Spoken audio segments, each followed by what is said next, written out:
nossa sequência de estudos, né? Nós estamos no Evangelho de Mateus, no capítulo 5. Evangelho de Mateus, capítulo 5.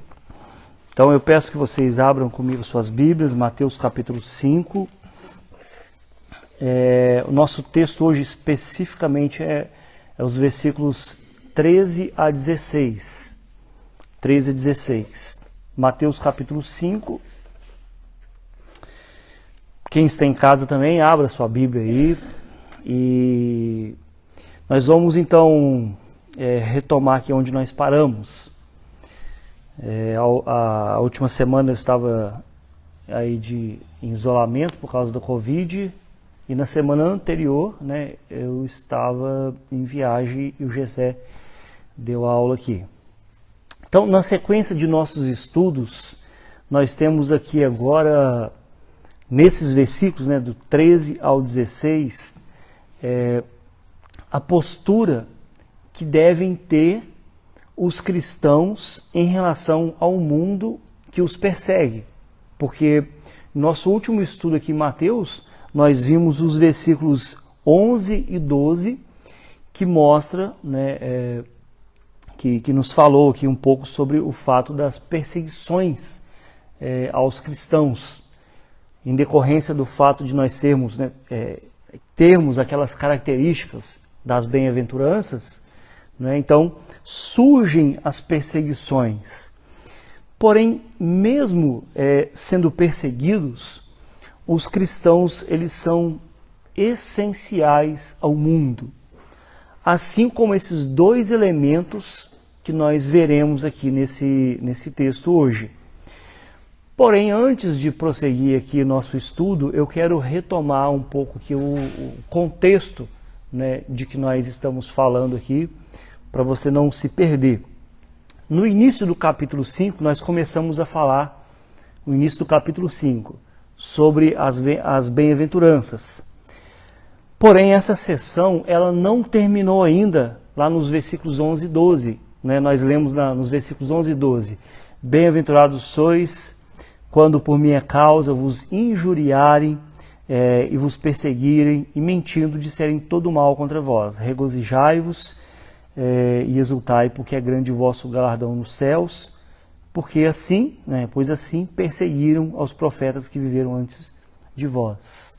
Né? Então, enquanto esses versículos 11 e 12, eles encerram as declarações de bênçãos recebidas, né, por aqueles que têm aqui essas características de justiça descritas nas bem-aventuranças, o pensamento aqui ele prossegue. Ele ainda não encerrou, só lá no versículo 17 é que vai mudar a ideia.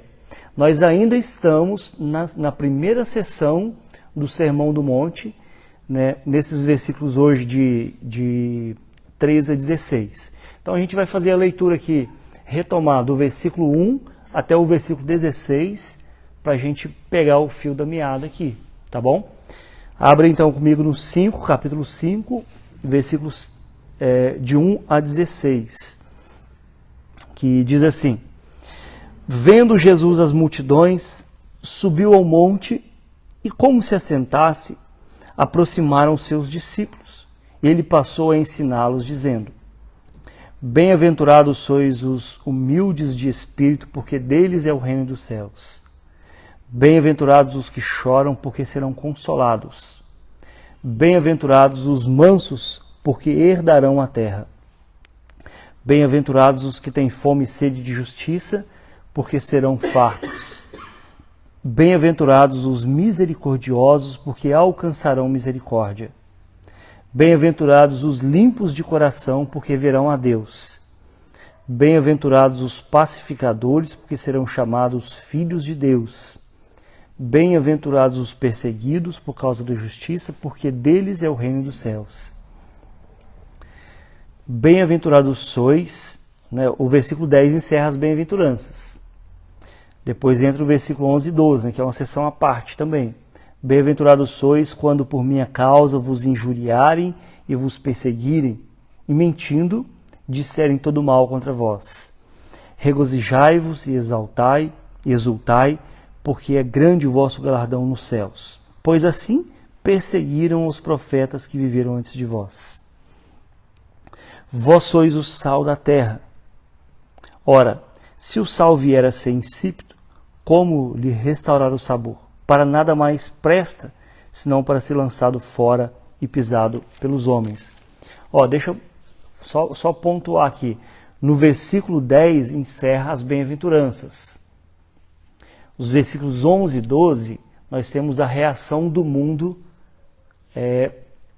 com os cristãos. Né? É uma reação de perseguição. Nos versículos 13 nós começamos, ele vai retomar características dos cristãos. Porém, pontuando agora questões de responsabilidade que a gente deve ter, né, com o mundo. Aí, versículo 14. Vós sois a luz do mundo, não se pode esconder a cidade edificada sobre o monte, nem se acende uma candeia para colocá-la debaixo do alqueire, mas no velador, e alumia a todos os que se encontram na casa. Assim brilhe também a vossa luz diante dos homens, para que vejam as vossas boas obras e glorifiquem a vosso Pai que está nos céus.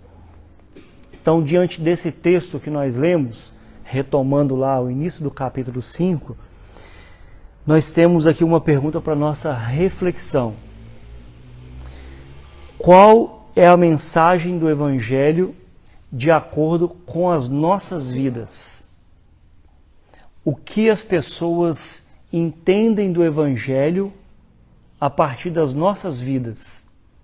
Pensando que as nossas vidas, às vezes, elas vão ser, por assim dizer, a única Bíblia que algumas pessoas vão ter contato. Então, qual que é a mensagem do Evangelho a partir das nossas vidas, da maneira como nós vivemos? O que as pessoas vão entender por Evangelho? É uma pergunta para nortear aqui a nossa reflexão, nosso tema aqui, né? Então, Jesus ele deixa de pronunciar bênçãos e passa agora a comunicar responsabilidades. Antes, né, bem-aventurados sois quando por minha causa, bem-aventurados sois os pacificadores, bem-aventurados os que têm fome e sede de justiça. Então ele deixa de comunicar agora as bênçãos e passa a falar sobre as responsabilidades. E ele dirige essas palavras aos discípulos. O versículo 13. Vós sois o sal da terra. Vós sois o sal da terra.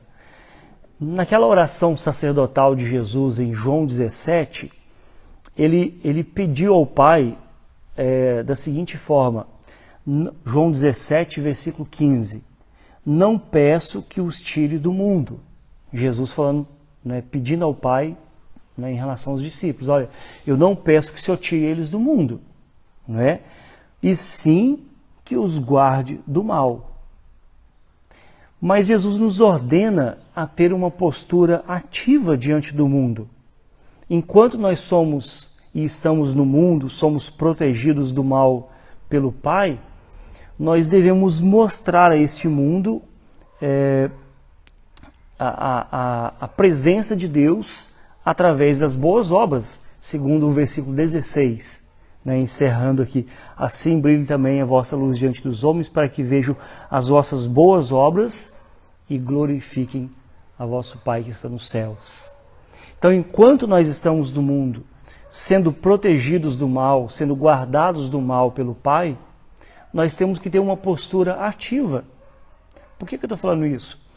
A igreja, me parece, né, que, sei lá, de algumas décadas para cá, ela tem tido uma postura mais reativa do que proativa. Como assim? O mundo impõe coisas e a gente reage. Ao invés de nós, né, como igreja, determinar a pauta, influenciar, conduzir as questões, nós estamos reagindo a essas questões. Entenderam? Quando a igreja tem uma influência, né, como devia ter, é como se ela dá o tom da música. Agora nós estamos passando por um tempo onde nós estamos dançando a música que o mundo coloca. Então olha a inversão. Isso porque nós estamos perdendo, por assim dizer, a essência desses elementos que Jesus coloca aqui nesse texto aqui. Vós sois o sal da terra, né, vós sois a luz do mundo. Então observe que os versículos 13 e 14, eles começam com declarações de fatos. Vós sois o sal da terra. Vós sois a luz do mundo. Os versículos 13 e 14, eles também continuam na segunda pessoa do plural, assim como aqueles versículos anteriores. Isso nos dá a ideia de que Jesus está falando justamente para os discípulos. Né? Antes era bem-aventurados sois, e agora vós sois o sal da terra. Ele continua falando para nós, os discípulos dele. Né? Ele está falando para os seus discípulos. Ou seja, Jesus, em primeiro lugar, ele não está trazendo um ensinamento novo quando ele fala sobre o sal e luz aqui nesses versículos. Pelo contrário, ele continua descrevendo algumas características daqueles que são verdadeiramente justos. Porque o tema central do Sermão do Monte é essa verdadeira justiça. Pouco mais para frente, no capítulo 5 ainda, ele vai falar assim, olha, se a vossa justiça não exceder em muito a dos escribas e fariseus, vocês não, de modo algum, herdarão o reino dos céus. Então esse tema da verdadeira justiça, ele percorre todo, né, o Sermão do Monte, porque Jesus está fazendo aqui uma diferenciação entre os seus discípulos e os religiosos da época, que tinham uma justiça, vamos assim dizer, estética, né, só de aparência. Mas os discípulos de Jesus, desse reino que eles estão inaugurando, eles têm que ter uma justiça verdadeira, porque é a justiça que vem do próprio Jesus. Então, a estrutura gramatical desse texto, por si só, ela nos ensina que os discípulos de Jesus, eles são os únicos que são essas coisas aqui. Vós sois o sal da terra, a luz do mundo. Alguns sugerem até assim uma tradução, você poderia colocar uma tradução assim bem específica. Você é o único sal da terra, você é a única luz do mundo. Você é discípulo de Jesus, vocês discípulos de Jesus. O mundo não tem outra luz a não ser vocês. Vocês são os únicos que iluminam esse mundo. Ah, mas tem tantas coisas boas e filosofias e ensinamentos e outras religiões, não importa. Jesus está falando, vocês são o sal da terra, a luz do mundo. Eu não tenho que me preocupar com isso, com eles. Inclusive nós temos que influenciá-los, né? Porque nós é que somos o sal da terra e a luz do mundo. E aí em seguida vem a ordem para se usar adequadamente cada um desses elementos aqui, né? O primeiro que a gente vai ver aí, né, sobre o sal da terra. Vós sois o sal da terra. Ora, se o sal vier a ser insípido, como lhe restaurar o sabor? Não tem como. Né? Para nada mais presta, senão para lançado fora ser pisado pelos homens. Então, essa figura do sal, ela é muito forte. Em nossos dias, nós temos uma perspectiva diferente sobre o sal. Né? Vamos pegar aqui esse elemento aqui do sal.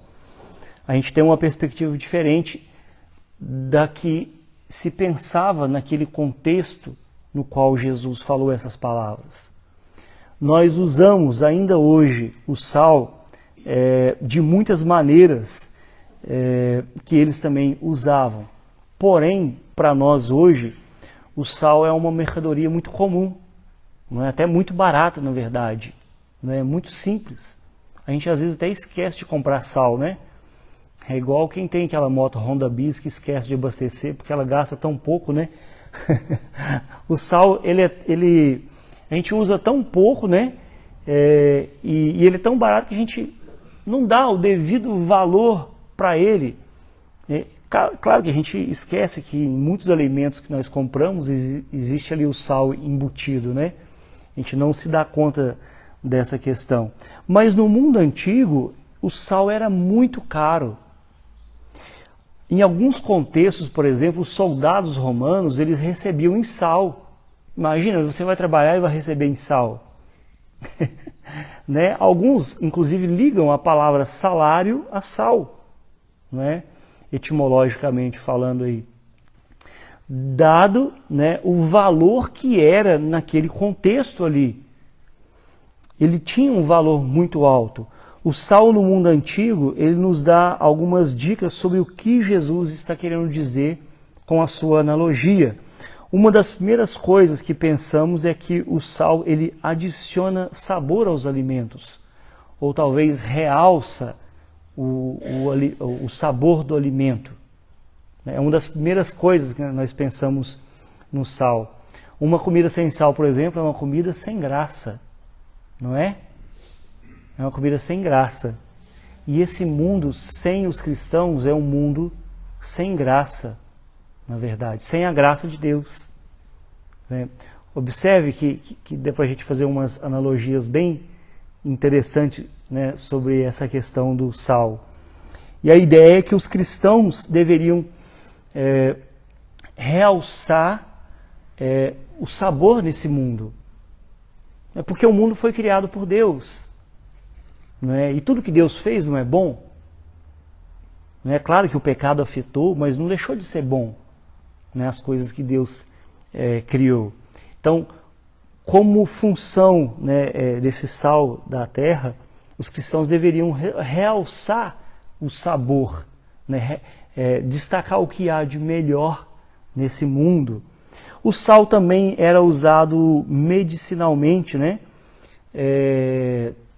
como um elemento ali da medicina para desinfetar, né, entre outras coisas, no mundo antigo.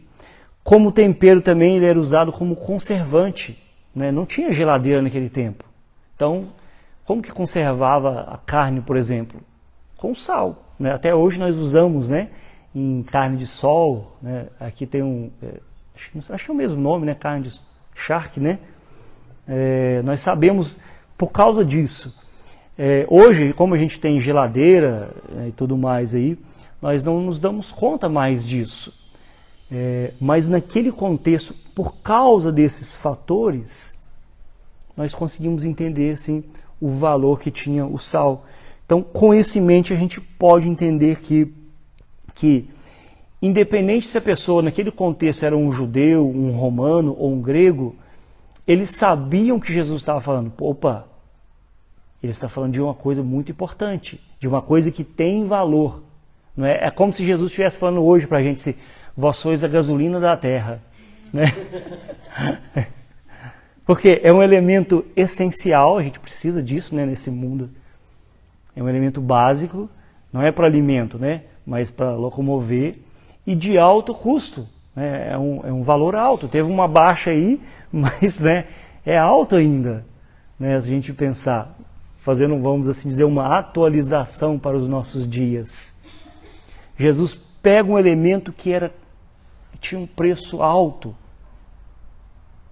mas não somente tinha um preço alto, a sua essência de fato correspondia ao seu valor, porque ele conservava os alimentos e ele realçava, né, o sabor dos alimentos, além também de ter propriedades medicinais.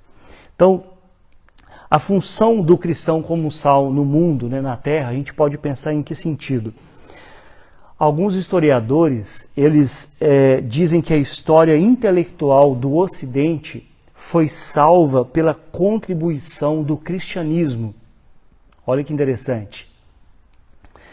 Também já foi afirmado que o cristianismo ele salvou a cultura ocidental da barbárie, né, por causa da invasão dos bárbaros, né, lá no Império Romano, né, ali por volta do século IV, V, né, foi o cristianismo que salvou o mundo de entrar num barbarismo completo, apesar do fato de que, né, parece que hoje a gente está retomando aí essa era, né, bárbara. Né? Então, a influência da igreja cristã, especialmente no Ocidente, no nosso mundo ocidental, ela pode ser vista em muitas áreas. Por exemplo, a criação das universidades. Isso é um fator de influência, né, do cristianismo.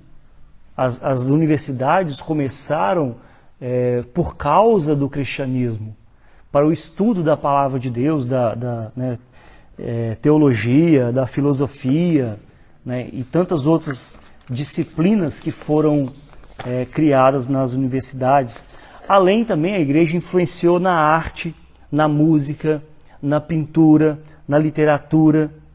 Muitos dos artistas que nós conhecemos aí, né, grandes artistas, eles eram cristãos, né? Hoje tem se perdido um pouco disso, mas, por exemplo, na esfera da música, se você já ouviu alguma música clássica, como, por exemplo, Vivaldi, aquelas óperas, aqueles clássicos da música, né, clássica lá, Bach, né, eram compositores cristãos que ainda hoje têm, né, um grande prestígio, e eles eram cristãos, influenciaram a música cristã.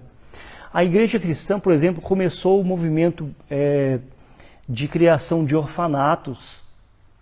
A igreja cristã começou a cuidar dos doentes. Era muito comum no mundo antigo, diante de epidemias, por exemplo, quando nós tivemos a Covid, as pessoas saírem, abandonarem as pessoas que estavam ali, os enfermos, e os cristãos ficavam, morriam para cuidar dos enfermos. Por quê? Porque eles entendiam que eles eram o sal da terra, a luz do mundo. Eles entendiam a sua função. Poxa vida, se todo mundo está saindo, se nós saímos também, quem vai cuidar dessas pessoas doentes? Né? As comunidades de leprosário, por exemplo, formadas por cristãos, por missionários, tudo isso aí vem na esfera da influência cristã. E a gente pode colocar, por exemplo, a influência na educação, a influência na ciência, a influência na política, tudo isso. Tem um livro muito interessante que se chama E se Jesus não tivesse nascido? E se Jesus não tivesse nascido? E o autor, são na verdade dois autores cristãos, eles destacam as contribuições do cristianismo para o mundo, como por exemplo nessas áreas que eu falei, política, educação, ciência, saúde, o valor à vida. Porque era muito comum na antiguidade, por exemplo, aqueles jogos romanos, né, no Coliseu, eles se matarem ali e a população aplaudir. Nossa, pedir mais, pedir mais. Porque eles não entendiam na cabeça deles que o ser humano era feito à imagem e semelhança de Deus. Então não dava valor à vida. E com a influência do cristianismo no mundo, ou seja, sendo o sal da terra e a luz do mundo, essas coisas deixaram de acontecer. Embora o Novo Testamento ele tenha sido escrito em uma época onde a escravidão ainda era comum, semana passada, por exemplo, a Luísa ainda, né, falou sobre isso aqui, na carta de Paulo a Filemon, mas alguns estudiosos eles dizem que as sementes para a abolição elas já haviam sido semeadas ali nas páginas do Novo Testamento. Um exemplo disso, depois se vocês quiserem pesquisar e assistir, tem um filme de um parlamentar inglês chamado William Wilberforce. O filme chama Jornada pela Liberdade. Ele era um parlamentar inglês, cristão, que lutou incansavelmente contra a escravidão, contra o tráfico de escravos. É uma história maravilhosa. Por quê? O cara, ele era um cristão, entendia, né, a sua função no mundo e, né, foi lutando até conseguir, né, na Inglaterra abolir a escravidão. Alguns historiadores, eles dizem também que hoje, olha o problema, quando a gente deixa de ser o sal da terra e a luz do mundo, nós estamos voltando para uma era pagã.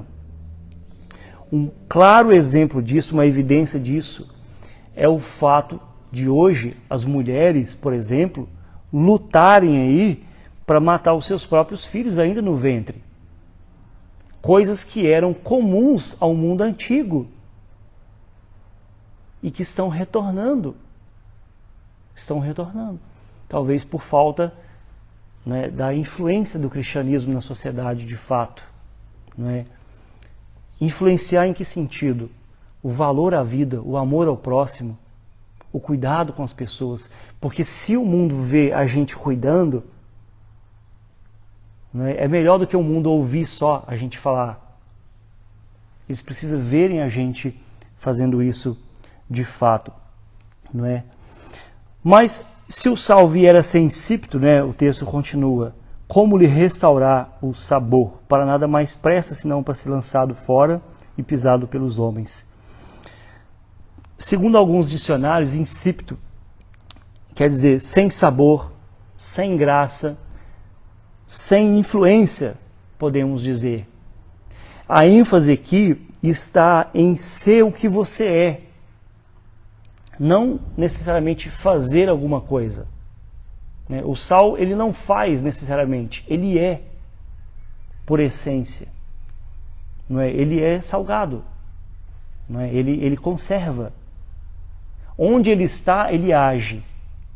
Essa que é a ideia, de que você não precisa necessariamente fazer algo, você precisa ser algo, ser o sal da terra. O sal por si só, ele traz a sua influência. Claro que nós podemos fazer uma consideração muito importante, né? Eu já devo ter falado isso aqui em algum momento. O sal, dentro do saleiro, ele não faz muita diferença. 1 grama de sal dentro do saleiro faz diferença nenhuma, porque está cheio de sal ali dentro. Mas 1 grama de sal num pedaço de carne já faz diferença. Então, qual que é a lógica? Não é aqui dentro do saleiro que nós vamos influenciar, é lá fora. Aqui é um saleiro, né? Somos todos, né, um grãozinho de sal.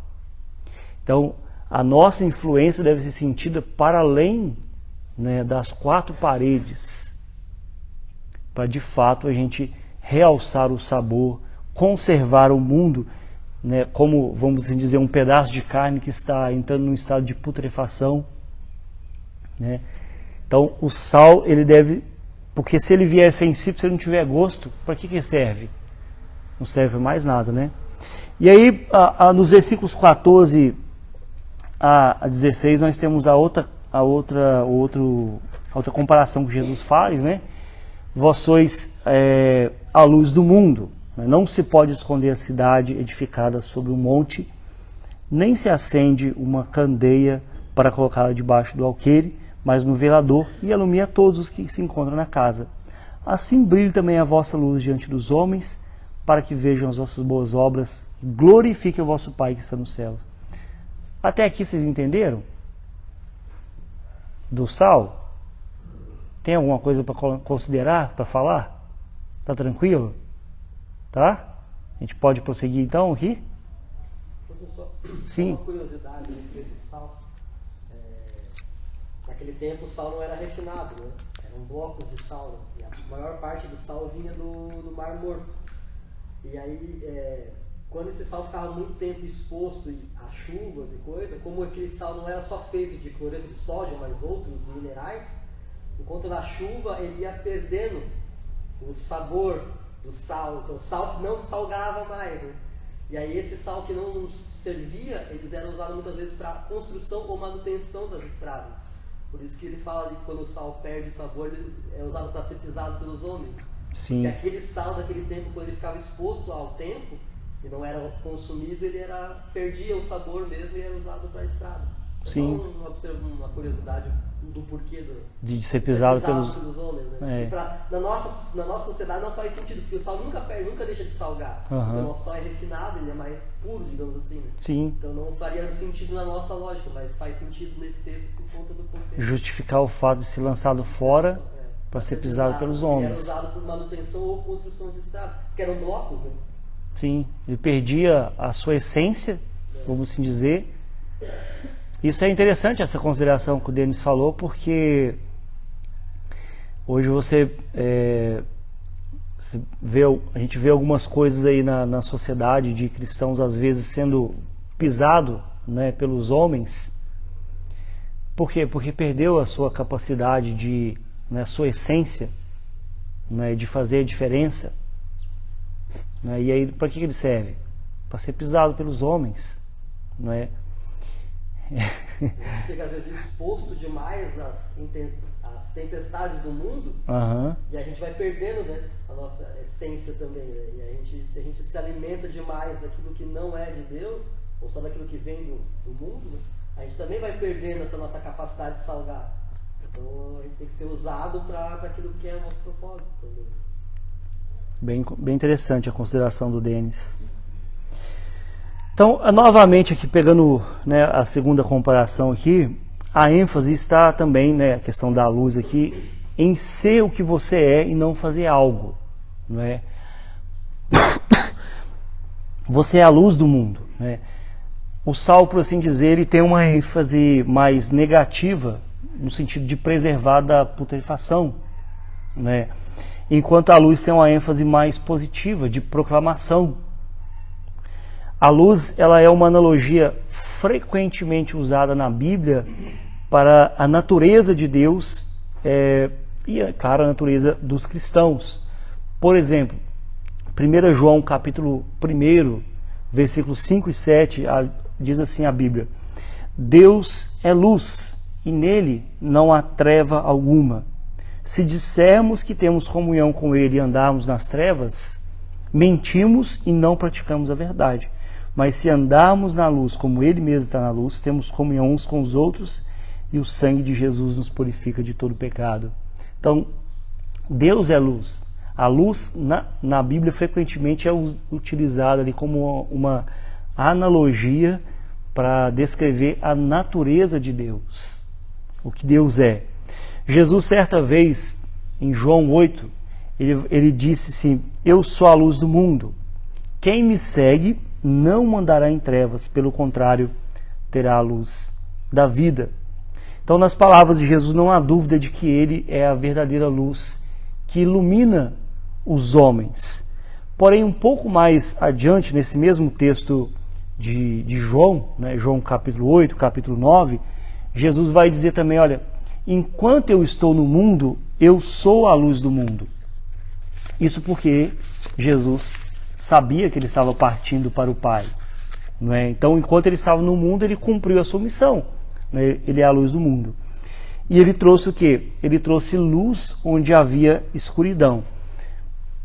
Pega comigo um exemplo aqui no próprio texto bíblico. Volta ali no capítulo 4. Nós temos nos versículos 12 a 17 do capítulo 4, um exemplo disso, né, de Jesus como sendo a luz do mundo. E o efeito que isso causa. Diz o texto assim, Mateus capítulo 4, versículos 12 a 17. Ouvindo, porém, Jesus que João fora preso, retirou-se para a Galiléia e, deixando Nazaré, foi morar em Cafarnaum, situada à beira-mar, nos confins de Zebulon e Naftali, para que se cumprisse o que fora dito por intermédio do profeta Isaías: terra de Zebulon, terra de Naftali, caminho do mar, além do Jordão, Galiléia dos gentios. O povo que jazia em trevas viu grande luz, e aos que viviam na região e sombra da morte resplandeceu-lhes a luz. Daí por diante passou Jesus a pregar e a dizer: arrependei-vos, porque está próximo o reino dos céus. Esse texto é anterior, né, o texto anterior ao Sermão do Monte. O que Mateus nos conta aqui é que, ao ir para essa região, o povo que estava em trevas, porque não tinha contato com a lei de Deus, eles viram uma grande luz. Claro que, né, na pessoa de nosso Senhor Jesus. Até rimou, interessante. Eles viram luz na pessoa de nosso Senhor Jesus. Quando Jesus chega, aquelas trevas que predominavam, que dominavam do paganismo, elas vão se dissipando. Olha a função da luz. Ela não precisa fazer nada. Basta ela ser quem ela é, a luz. O que ela é. ou seja, ela ilumina onde há escuridão. Então, as palavras de Jesus revelam o fato de que ele não estaria mais aqui, lá em João, né? Enquanto eu estou com vocês e sou a luz do mundo. Dessa forma, ele convoca então os discípulos a serem a luz do mundo. No Antigo Testamento, Israel tinha essa incumbência. Israel foi uma nação formada por Deus para ser a luz para todos os outros povos da terra. Problema, eles se fecharam em si. Eles se fecharam ali naquele mundinho deles. Deixaram de ser a luz para o mundo. Hoje, né, depois da vinda de Jesus, os cristãos são chamados a serem eles, né, nós, a luz do mundo. E não nos adianta nos fechar também aqui dentro, porque se nós nos fecharmos aqui, nós vamos ser a luz da igreja. E não é a luz da igreja que Jesus falou, é a luz do mundo. O que adianta, outra, né, comparação, né? O que adianta uma lanterna acesa aqui dentro? Com essas luzes, né, com essa claridade aqui. Não adianta nada. Não faz efeito. Mas lá fora, quando estiver escuro e você acender a lanterna, ou às vezes você riscar um fósforo, você já vai perceber o efeito dele. Um fósforo simples, pequeno, uma pessoa num lugar como luz, como sendo a luz, vai fazer também uma diferença.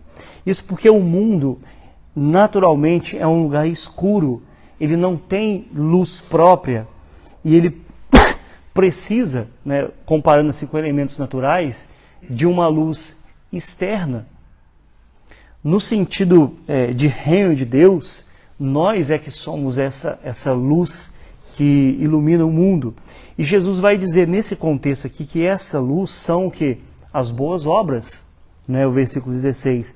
Assim também brilha a vossa luz diante dos homens, para que vejam as vossas boas obras. Não para elogiar a gente. Nossa, poxa vida, Denis, como você faz bem, como você é caridoso, como... Não. Para que vendo as vossas boas obras, glorifique o vosso Pai que está nos céus. Então, o destaque da luz, né, que Jesus coloca aqui, através das boas obras, se dá pelo fato dela estar num lugar onde ela é vista por todas. Né? Ele vai usar essas comparações aqui. Não se pode esconder a cidade edificada sobre um monte, né? E nem se acende uma candeia para colocá-la debaixo do alqueire, mas no velador e ilumina todos os que se encontram na casa. Pensa que essa figura aqui da candeia, né? Uma lamparina, num contexto. Se você já morou na roça, né, igual eu já, na minha época não era lamparina, já era lampião, a gás. Mas eu acredito que o Gessé já deve ter usado lamparina, né, Gessé? Então imagina uma lamparina. A lamparina é um recipiente assim, de uma latinha às vezes, que tinha alguma coisa de combustível ali, sei lá, óleo diesel, querosene. Era muito comum usar querosene com pavio, né? E você não tinha muitas, né? Então você usava, colocava num lugar de destaque.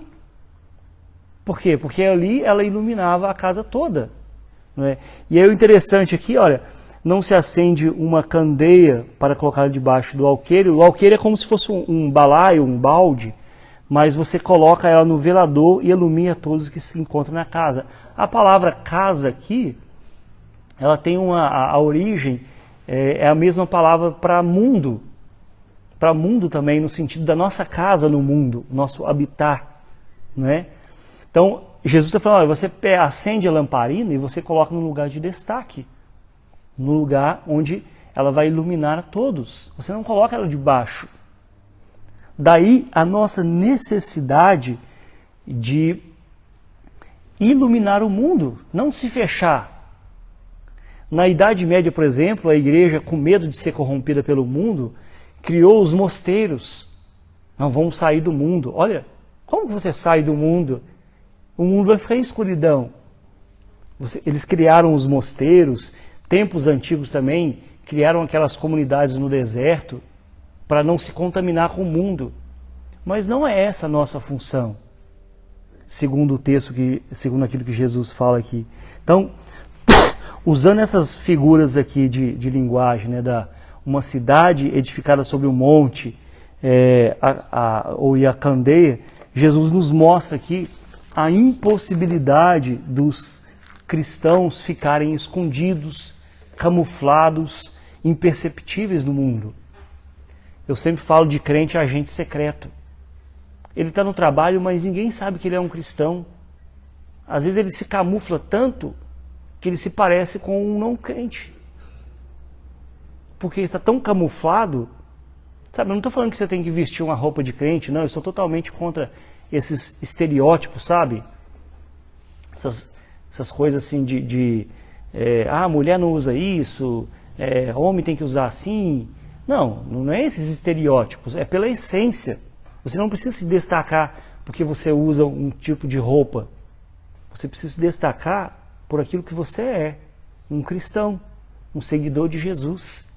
Você não pode se camuflar. E a ideia que Jesus coloca com essas figuras de linguagem, você não consegue esconder uma cidade edificada sobre um monte. A cidade não precisa fazer nada. Basta ela estar ali edificada sobre um monte, ela já vai, né, ser reconhecida. Então o sal age secretamente na comida. Ninguém vê a sua ação, mas nós sentimos. Não é assim? O cristão também deveria ser assim. A luz, né, como nós vimos aqui na ordem de Jesus, ela já é um agente, por assim dizer, mais explícito. É por isso que ele fala assim, né, também brilhe a vossa luz diante dos homens para que vejam as vossas boas obras e glorifiquem o vosso Pai que está nos céus. O resultado do brilho de Jesus nas nossas vidas, nos nossos corações, fará com que as pessoas se dirigem a Deus, que as pessoas se lembrem de Deus, que as pessoas se voltem para Deus através das nossas vidas, não é? Através da luz em nós. Então, a ênfase de Cristo aqui é exatamente na mesma figura do sal. Né? As ações falam muito mais do que as nossas palavras. E qualquer discrepância entre essas duas pode ser um péssimo testemunho para a vida cristã. Então, assim como o sal não faz diferença dentro do saleiro, da mesma forma também a luz não faz efeito debaixo, né, escondida. Né? Ela precisa se mostrar. Né? Ela é um agente ativo onde ela está. Qual que é a sua função? Dissipar as trevas. A luz deve ficar então num lugar estratégico. Pense bem nisso. A luz deve ficar num lugar estratégico, para que vejam as vossas boas obras e glorifiquem o vosso Pai que está nos céus. Isso é importante enfatizar aqui também, né, porque a primeira pergunta do Catecismo de Westminster, ela é a seguinte, né? Qual é o fim principal do homem? Qual que é o objetivo principal do homem? E a resposta é: o fim principal do homem, ou seja, o objetivo principal do homem, o objetivo principal das nossas vidas é glorificar a Deus e gozá-lo para sempre. Então, qual que é o objetivo principal das nossas vidas? Através das boas obras, glorificar a Deus, apontar para Deus, direcionar para Deus. Quando as boas obras são direcionadas para mim, para o meu ego, nossa, louvado seja o Marcelo que ele faz isso. Não, eu estou completamente fora, né, daquilo para o que deve ser. Né? Nossa, bendito seja o Denis. Não, através das nossas vidas, né, as pessoas virem a glorificar a Deus. Dizem que, eu citei aqui o Bach, né, que Johann Sebastian Bach, aquele compositor de música clássica, dizem que ele compunha toda semana uma música. E sempre no final compunha para ser tocada na igreja, né? Igreja luterana no seu tempo.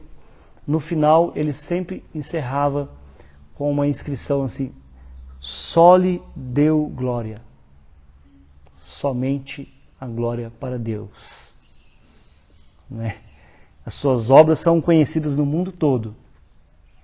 Mas o objetivo era o quê? Glorificar a Deus. Então eu retomo aqui a nossa pergunta inicial. Qual é a mensagem do Evangelho de acordo com as nossas vidas? De acordo com as nossas vidas, o que as pessoas entendem sobre o Evangelho? Será que é mera religiosidade ou de fato são vidas que influenciam, que dissipam as trevas, que conservam e realçam, né, o sabor da terra? Ou seja, você é o sal da terra, seja útil na causa de Cristo e não se misture com o mundo tornando-se insípido. Tem uma diferença. Não seja, como o Denis colocou, não fique muito exposto, não é? Para você não se tornar insípido. Pastor, interessante que Jesus usa dois elementos que têm a sua essência, né? Sua essência bem clara, suas funções bem claras, né? Mas tanto uma como a outra, se ficar o sal dentro do saleiro, não vai ter função nenhuma. A luz, se for focada também, não vai ter função se for coberta, né? Sim. As duas coisas têm uma essência, né? O cristão tem uma essência. Sim. De Deus, né? De Jesus. Mas se ficar em si mesmo, não vai exercer sua função. Né? Interessante essa comparação. A colocação é bem clara. Isso é bem interessante também, né? Como o cristão pode falar de Deus ou expressar o amor de Deus. Né? Interessante isso, porque muitas vezes a gente acha que todo mundo tem acesso à Bíblia, mas nem todo mundo lê a Bíblia. Sim, isso é importante. Mas a gente pode conhecer a Deus pelas nossas vidas. Vai ser a única Bíblia que muitas pessoas vão ver, né? Vão ler, ter acesso, né? E aí cabe a gente tornar essa Bíblia clara, né? Para as pessoas entenderem, né? E terem vontade de ir na fonte, né? Através das nossas vidas. Então, como sal, nós devemos ser cautelosos em nossas ações, porque muito sal também a gente não... O que acontece? O que é muito sal? Muito sal é o crente chato, né? Sabe, crente indesejado? Né? Existe uma diferença, a gente sabe disso, da pessoa que é um cristão autêntico e que é gostoso, né, as pessoas estarem próximas. Ele tem uma palavra de consolo, ele tem uma palavra de ânimo, né? Ele sabe no momento certo falar uma palavra que vai edificar. E tem aquele crente chato que é mais religioso do que um cristão. Entendeu?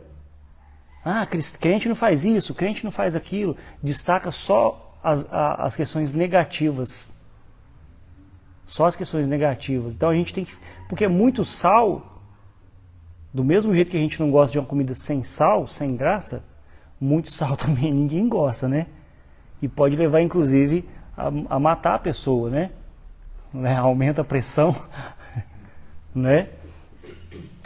A luz também, assim, as comparações que Jesus usa, assim, são coisas fantásticas, são elementos essenciais para a vida.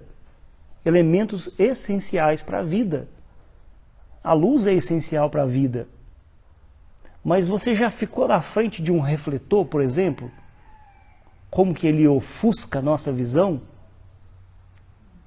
Do mesmo jeito que ela é boa, na intensidade correta, no lugar correto, se você ficar à frente de um refletor, você vai ficar cego. É incômodo, né? Incômodo. Então, essas metáforas que Jesus usa, elas são assim fantásticas. Elas são muito importantes para a gente entender a sua função, entender a sua essência, no lugar onde elas devem agir. Vocês são a luz, não da igreja, do mundo. Vocês são o sal, não do saleiro, né? Da terra. O lugar de ação, de atuação, está para além daqui. Para que o mundo veja as vossas boas obras e glorifique a vosso Pai que está nos céus. Claro que nós vimos aqui, para a gente encerrar, a essência do cristão são as bem-aventuranças. Então o sabor, o nosso sabor, a nossa luz está aqui nas bem-aventuranças. Por isso que esse texto ele vem depois das bem-aventuranças, porque ele continua falando dessas características. Entenderam? Posso passar para frente? Alguma colocação? Vocês estão tão tímidos? Podemos orar então para encerrar? Então vamos orar então, vamos ficar de pé.